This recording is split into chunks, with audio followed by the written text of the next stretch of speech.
സംസ്ഥാന ഭാരവാഹികളും ബി.ജെ.പിയുടെ സംസ്ഥാന കാര്യാലയത്തിൽ നിന്നും ചുമതലപ്പെട്ട ബി.ജെ.പിയുടെ ന്യൂനപക്ഷ മോർച്ചയുടെ അഖിലേന്ത്യാ വൈസ് ചെയർമാൻ ശ്രീ നോബൽ മാത്യുവുമാണ് ഇവിടെ എത്തിയിട്ടുള്ളത്. ഞാൻ കേരള കോൺഗ്രസ് പാർട്ടി സെക്യുലറിൻ്റെ ചെയർമാൻ, ദേശീയ സംസ്ഥാന തെരഞ്ഞെടുപ്പ് കമ്മീഷൻ അംഗീകരിച്ചിട്ടുള്ള രാഷ്ട്രീയ പ്രസ്ഥാനമെന്നുള്ള നിലയിൽ കേരള കോൺഗ്രസ് സെക്യുലറിൻ്റെ ചെയർമാൻ കല്ലടദാസ്, ഇത് general secretary Shri Anil Venniyoor, vice chairman Shri K O. Oommen, പാർട്ടിയുടെ ഓർഗനൈസിംഗ് സെക്രട്ടറി ശിവകുമാർ. ബി.ജെ.പിയുടെ സംസ്ഥാന കാര്യാലയത്തിൽ നിന്നുള്ള ഔദ്യോഗിക വക്താവ് ആദ്യമായി നിങ്ങളോടൊരു കാര്യം സംസാരിക്കുന്നുണ്ട്. കല്ലടദാസ് ചെയർമാനായിട്ടുള്ള പ്രസ്ഥാനമാണ് കേരള കോൺഗ്രസ് സെക്യുലർ.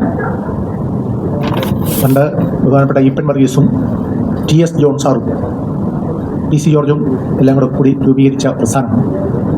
ആ സെക്യുലർ പാർട്ടിയുടെ രജിസ്ട്രേഷൻ എല്ലാം ഇപ്പോൾ കല്ലടദാസിൻ്റെ പേരിലാണ്.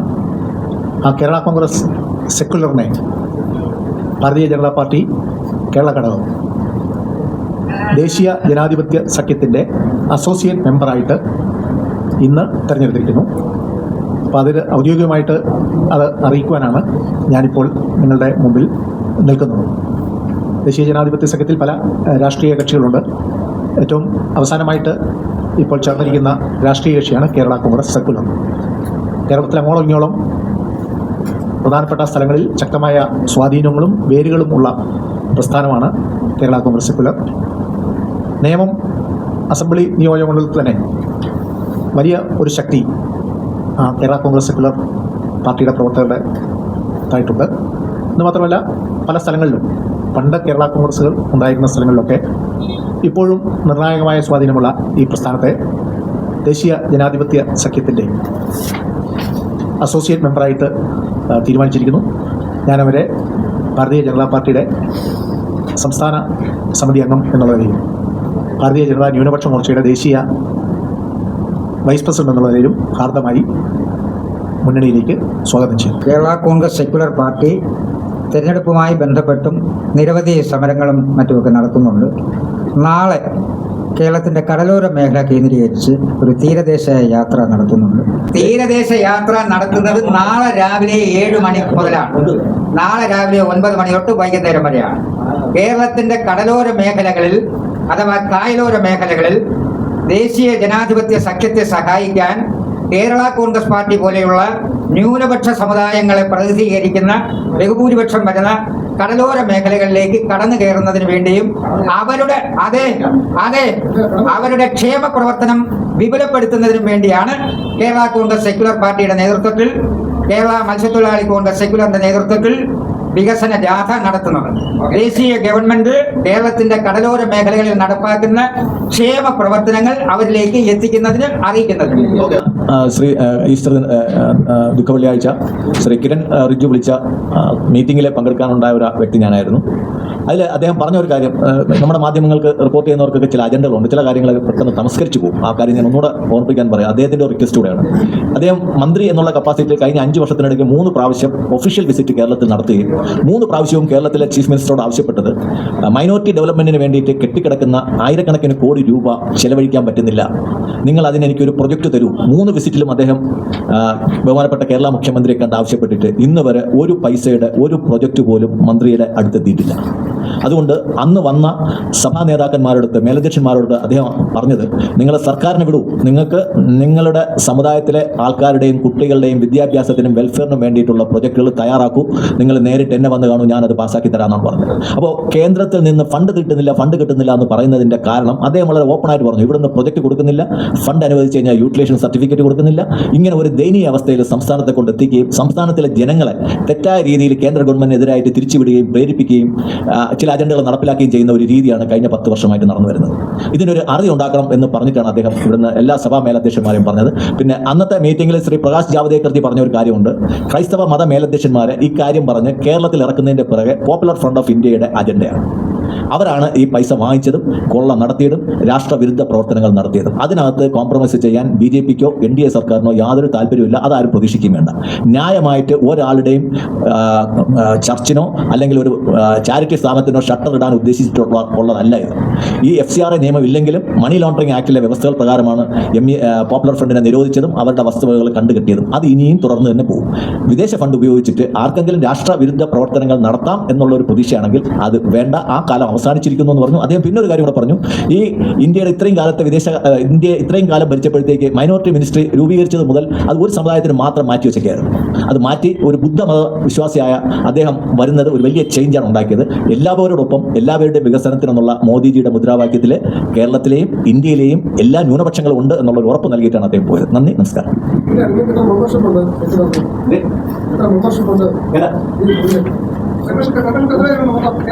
എവിടെ കേരള കോൺഗ്രസ് സെക്യുലറിനോ? അത് തെരഞ്ഞെടുപ്പ് കമ്മീഷനിൽ നമ്മൾ റിട്ടേൺ എല്ലാം കൊടുത്തിട്ടുണ്ടല്ലോ. കേരള കോൺഗ്രസ് സെക്യുലറിനെ സംബന്ധിച്ചുള്ള ഇന്ത്യൻ തെരഞ്ഞെടുപ്പ് കമ്മീഷന് എല്ലാ വർഷവും കണക്ക് ഹാജരാക്കി എല്ലാ ജില്ലകളിലെയും കണക്കും മെമ്പർഷിപ്പിന്റെ എണ്ണവും കൊടുക്കാം. അത് തന്നെയാണ് പറഞ്ഞത്. കേരള കോൺഗ്രസ് സെക്യുലർ പാർട്ടിയുടെ മെമ്പർഷിപ്പിന്റെ എണ്ണവും അതിന്റെ വരുമാനവും അതിന്റെ റിപ്പോർട്ട്സും കഴിഞ്ഞ 23 വർഷമായിട്ട് തുടർച്ചയായി സബ്മിറ്റ് ചെയ്തുകൊണ്ടിരിക്കുകയാണ്. നേമം നിയോജക മണ്ഡലത്തിലെ BJPയുടെ വിജയം അനിവാര്യമാണ് എന്നുള്ള കാര്യം മനസ്സിലാക്കിയാണ് കേരള കോൺഗ്രസ് സെക്യുലർ കഴിഞ്ഞ ഒരു മാസമായി നേമം നിയോജക മണ്ഡലത്തിലെ ശ്രീ രാജീവ് ചന്ദ്രശേഖരൻ്റെ വിജയത്തിനായി പ്രവർത്തിച്ചു വരുന്നത്. BJPക്ക് എത്തിപ്പെടാൻ ബുദ്ധിമുട്ടുള്ള ഒരു ഏരിയയാണ് തിരുവനന്തപുരത്തെ കോസ്റ്റൽ മേഖല. നമ്മുടെ കോർപ്പറേഷൻ ഇലക്ഷൻ നമ്മൾ കണ്ടപ്പോഴത്തേക്ക് തീർച്ചയായിട്ടും BJPക്ക് തിരിച്ചടി കിട്ടിയ ഒരു മേഖല എന്ന് പറയുന്നത് തീരദേശ മേഖലയാണ്. നമുക്ക് എല്ലാ മതവിഭാഗങ്ങളെയും കൂട്ടിച്ചേർത്ത് മാത്രമേ താമരയുടെ ഇതളുകൾ വിരിയുള്ളൂ എന്നുള്ള കാര്യം BJPക്ക് വ്യക്തമായി മനസ്സിലാക്കിയ സ്ഥിതിക്ക് എല്ലാ സംഘടനകളുമായിട്ട് യോജിച്ച് പ്രവർത്തിക്കുന്നതിന് വേണ്ടിയിട്ട് അദ്ദേഹം തന്നെ വിഭാവനം ചെയ്ത ഒരു പദ്ധതിയാണ് തീരസന്ദേശ യാത്ര. നാളെ രാവിലെ 9 മണിക്ക് കോവളം ജംഗ്ഷനിൽ നിന്ന് ആരംഭിച്ച് പൂന്തറയിൽ അവസാനിക്കുന്ന രീതിക്കാണ് യാത്ര പ്ലാൻ ചെയ്തിരിക്കുന്നത്.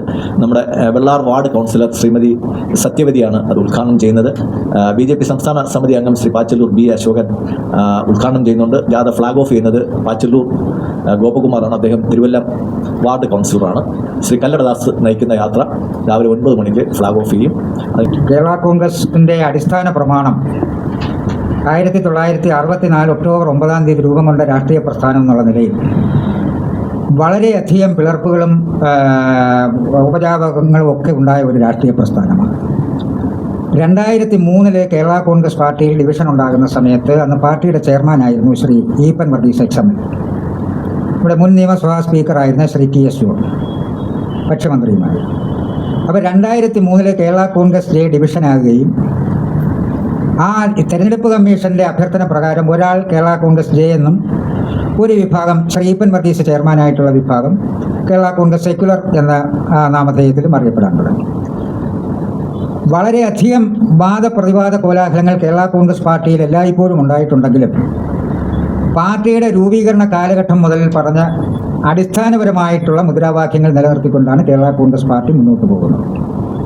സംതൃപ്തമായ സംസ്ഥാനവും സുശക്തമായ കേന്ദ്രവും എന്നുള്ള കേരള കോൺഗ്രസ് പാർട്ടിയുടെ അടിസ്ഥാന തത്വത്തെ ഊന്നിക്കൊണ്ടാണ് കേരള കോൺഗ്രസ് സെക്യുലർ പാർട്ടി ദേശീയ കാഴ്ചപ്പാടോടുകൂടി സംസ്ഥാനത്തെ മതന്യൂനപക്ഷങ്ങൾക്ക് മുൻതൂക്കം വരുന്ന രാഷ്ട്രീയ പ്രസ്ഥാനം എന്നുള്ള നിലയിൽ കേരളത്തിൻ്റെ മലയോര മേഖലയിലും കടലോര മേഖലയിലും കേരള കോൺഗ്രസ് പാർട്ടിക്ക് 25 MLA-മാരെ പ്രതിനിധാനം ചെയ്ത രാഷ്ട്രീയ പ്രസ്ഥാനം എന്നുള്ള നിലയിൽ തുടർന്നും പാർട്ടിയെ എത്തിക്കുന്നതിനുള്ള സംവിധാനത്തിലാണ് ദേശീയ ജനാധിപത്യ സഖ്യവുമായി തെരഞ്ഞെടുപ്പിൽ മത്സരിക്കാനും തെരഞ്ഞെടുപ്പിൽ ഒരുമിച്ച് പ്രവർത്തിക്കുവാനും തീരുമാനിച്ചു. കേരള കോൺഗ്രസ് പാർട്ടി വരും നാളുകളിൽ കേരളത്തിൻ്റെ വടക്കേ തലയ്ക്കൽ മുതൽ തെക്ക് പാറശാല വരെയുള്ള പ്രദേശങ്ങളിൽ ന്യൂനപക്ഷങ്ങളോടൊപ്പം ന്യൂനപക്ഷങ്ങളെ വിശ്വാസത്തിലെടുത്തുകൊണ്ട് ദേശീയ ജനാധിപത്യ സഖ്യത്തെ ഈ സംസ്ഥാനത്ത് ഭരണത്തിലെത്തിക്കുന്നത് വലിയ പ്രസ്ഥാനത്തിൻ്റെ കൂടെ ചെറിയ പ്രസ്ഥാനങ്ങൾ ന്യൂനപക്ഷങ്ങളുടെ ആശങ്ക അകറ്റുന്നതിന് വേണ്ടി വടക്കേ ഇന്ത്യൻ സംസ്ഥാനങ്ങളിലെ പോലെ വടക്ക് കിഴക്കൻ സംസ്ഥാനങ്ങളിലെ പോലെ ന്യൂനപക്ഷങ്ങൾക്ക് ആധിപത്യമുള്ള സംസ്ഥാനങ്ങളിലൊക്കെ BJP നേതൃത്വം കൊടുക്കുന്ന NDA സംവിധാനം ഭരണ സംവിധാനത്തിലുള്ളതുപോലെ കേരളത്തിലും ഏറെക്കുറെ ന്യൂനപക്ഷ സംവിധാനങ്ങൾക്ക് മുൻതൂക്കമുള്ള സംസ്ഥാനം എന്നുള്ള നിലയിൽ കേരള കോൺഗ്രസ് സെക്യുലർ പാർട്ടി അതിൻ്റെ ചരിത്രപരമായ കടമകൾ നിർവഹിക്കും. അതിനു വേണ്ടിയിട്ടുള്ള മുന്നൊരുക്കങ്ങൾ നടത്തുന്നതിൻ്റെ ഭാഗമായിട്ടാണ്, ഒരു വലിയ ഇതിഹാസം സൃഷ്ടിക്കുന്നതിന് വേണ്ടിയിട്ടാണ് 3 ദുഃഖവെള്ളിയാഴ്ച ദിവസം തന്നെ നമ്മൾ പ്രത്യേകമായി മനസ്സിലാക്കേണ്ട കാര്യം, ലോകമെമ്പാടുമുള്ള ക്രൈസ്തവ ജനതയ്ക്കുടെ ആരാധ്യ പുരുഷനായ എൻ്റെയും, ഞാൻ ഈ ഭാരതഭൂമിയിൽ ക്രിസ്ത്യാനിയായി ജനിക്കുവാനും ജീവിക്കുവാനും അവസരമുണ്ടായത് എൻ്റെ വിശ്വാസ പ്രമാണം അനുസരിച്ച് 2000 വർഷങ്ങൾക്ക് മുമ്പ് കിഴക്ക് നിന്നെത്തിയ സെൻറ്റ് തോമസിനെ വരവേറ്റ നാടായതുകൊണ്ടാണ്.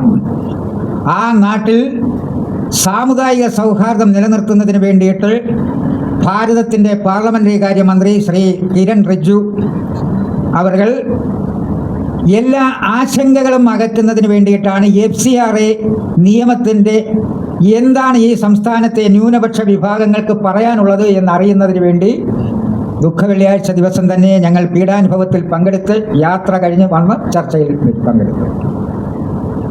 FCRA നിയമം ഈ രാജ്യത്തെ എല്ലാ ന്യൂനപക്ഷങ്ങൾക്കും ബാധകമാണ്.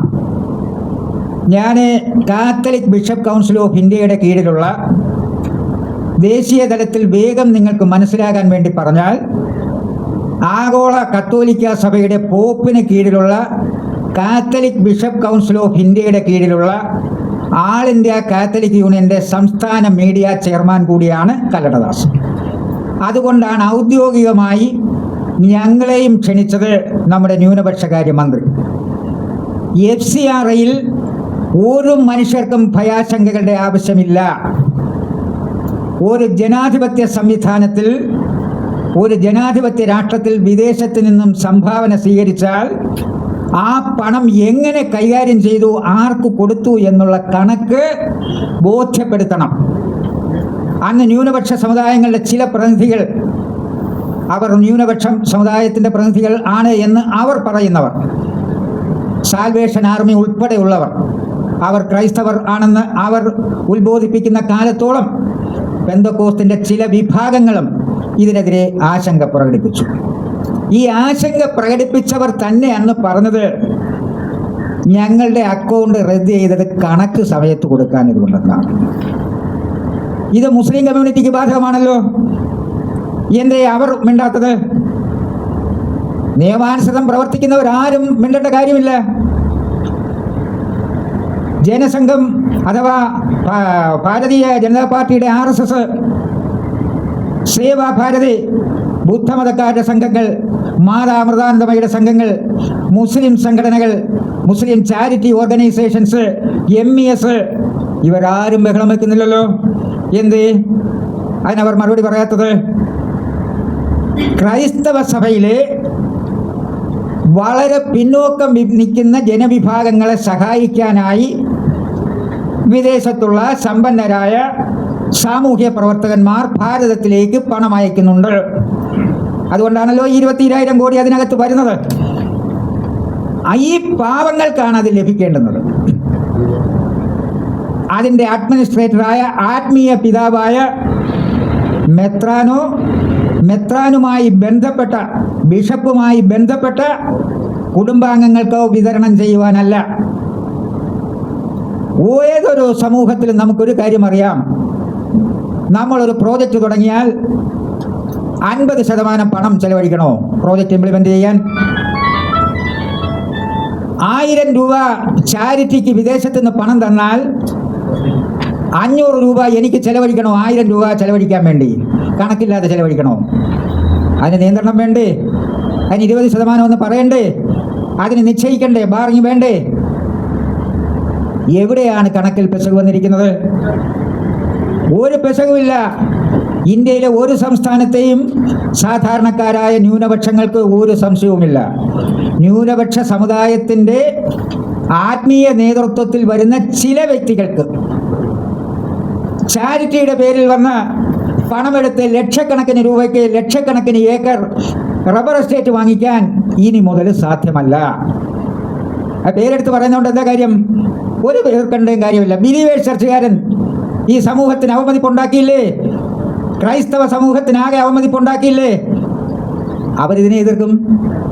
ഞങ്ങൾക്ക് 50% കൊള്ളയടിക്കണം, ബാക്കിയുള്ളത് ഭൂമി കച്ചവടം നടത്തണമെന്ന് അവരും വന്നായിരുന്നു. അവരെയും കിരൺ റിജ്ജു സാഹിബ് വിളിച്ചു, കിരൺ റിജ്ജു ജി വിളിച്ചു.